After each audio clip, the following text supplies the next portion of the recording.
risen to $11.406 billion in 2016 and $15.047 billion in 2017.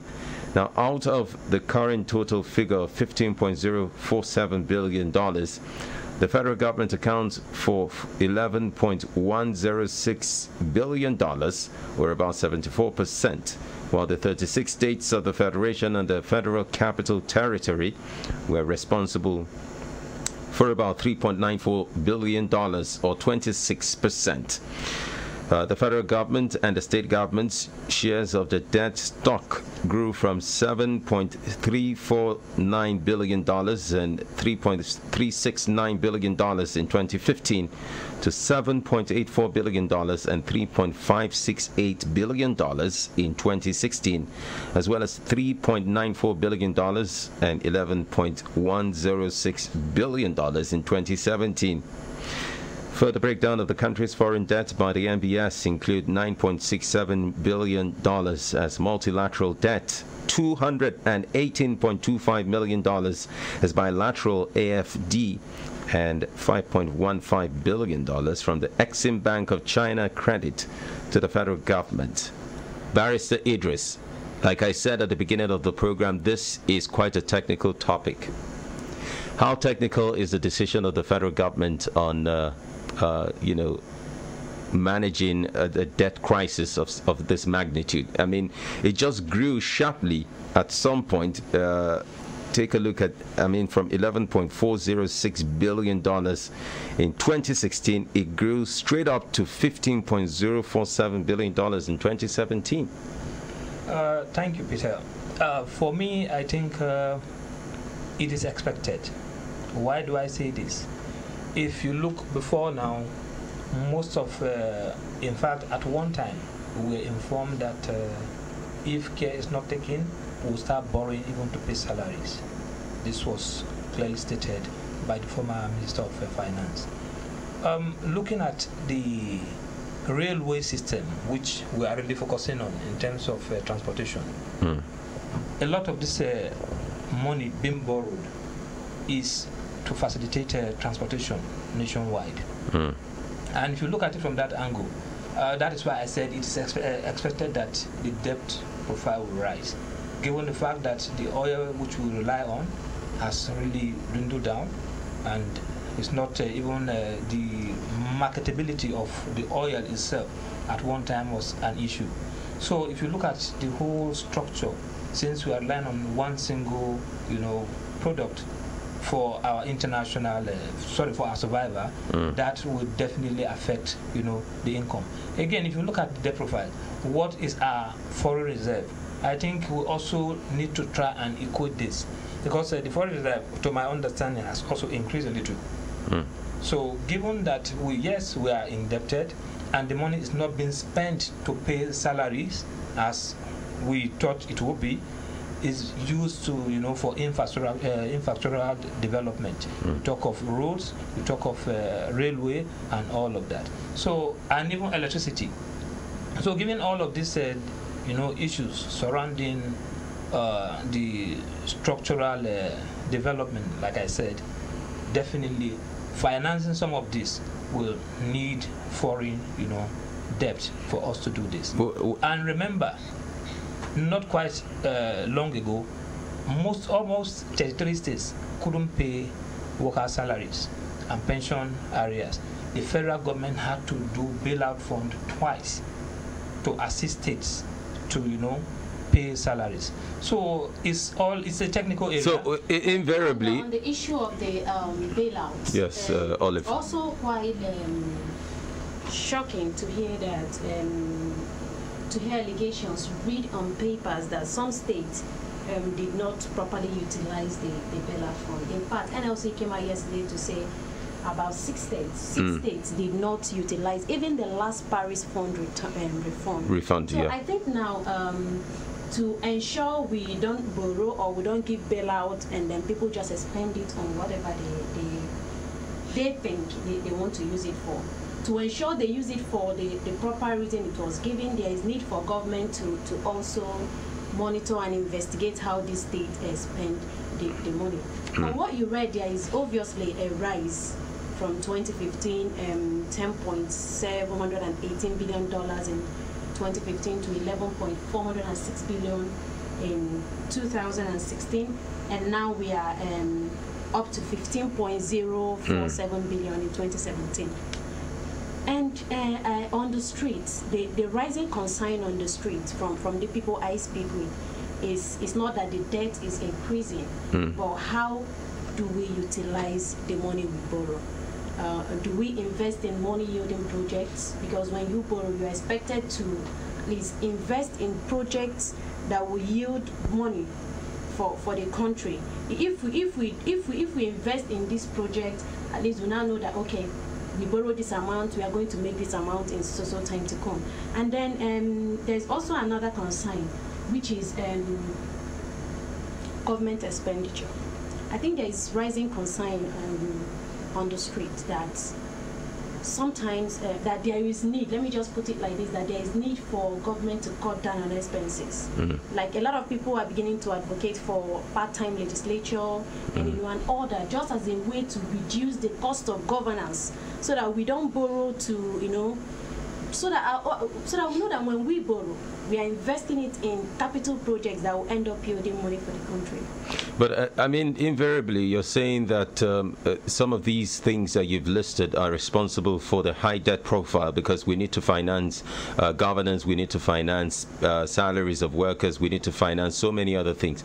Are we saying that if at all these things are not financed for any reason, we cannot survive as a country? Is that what we're saying? That brings us to the issue of the concern on the street now. Some time ago, in fact, the Minister of Finance was even saying we might borrow to finance the 2017 budget. Good thing we are not doing that. But I'm not limiting this to this present administration. I'm talking of from way past administrations. How do we spend the money we borrow? You understand? We mustn't borrow to run governance. It's not even right to borrow to run governance. That's why I say there is concern on the streets that people expect that the cost of governance be reduced, because there's a way to be. If you're borrowing to finance budget, I mean, what are we not borrowing to do again? But if we are borrowing to set up capital projects, okay, we know that, oh, this is our target and this is what we are expecting from it. That to me is very important. Maya, you want to add to that? Just to add to the point she made, I think what to really note in this issue is how the debt can be repaid. Okay, let's use the microphone, the other microphone, so we can hear you clearly. Yes, yes. As I said, I think the main issue to note regarding the debt issue, the rising debt, is actually how all of the money can be repaid. It's one thing to get the money and it goes into whatever sectors it has to go to. Now, I just quickly came across something that I wanted to note, that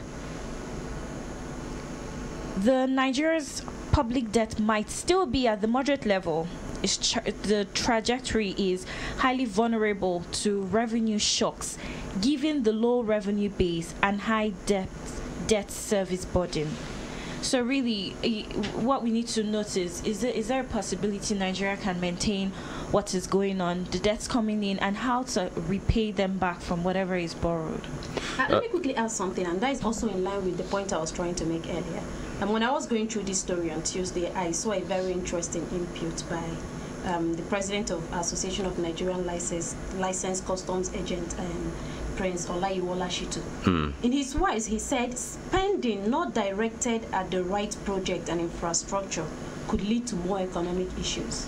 That's why I mentioned that the concern on the street is that if we are borrowing, then let it be spent on the right projects and infrastructure.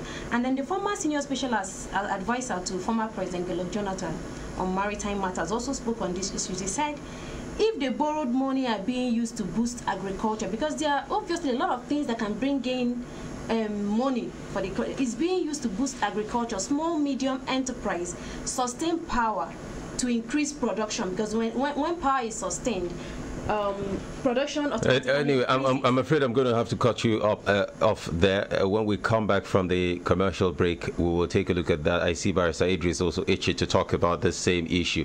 Stay with us. It's Human Rights Radio 101.1. We'll be back.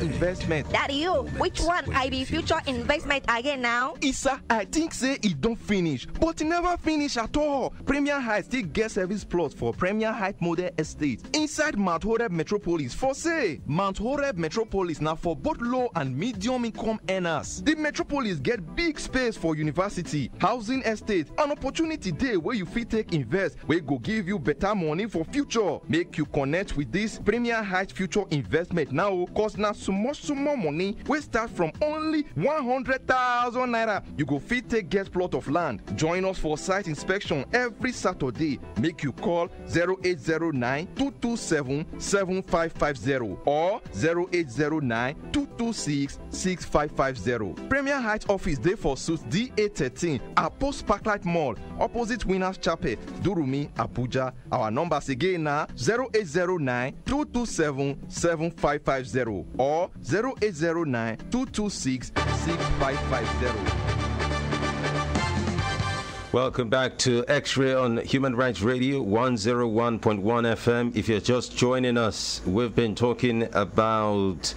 the rising debt profile of Nigeria, which increased from 2016 alone from $11.406 billion to 2017's $15.047 billion.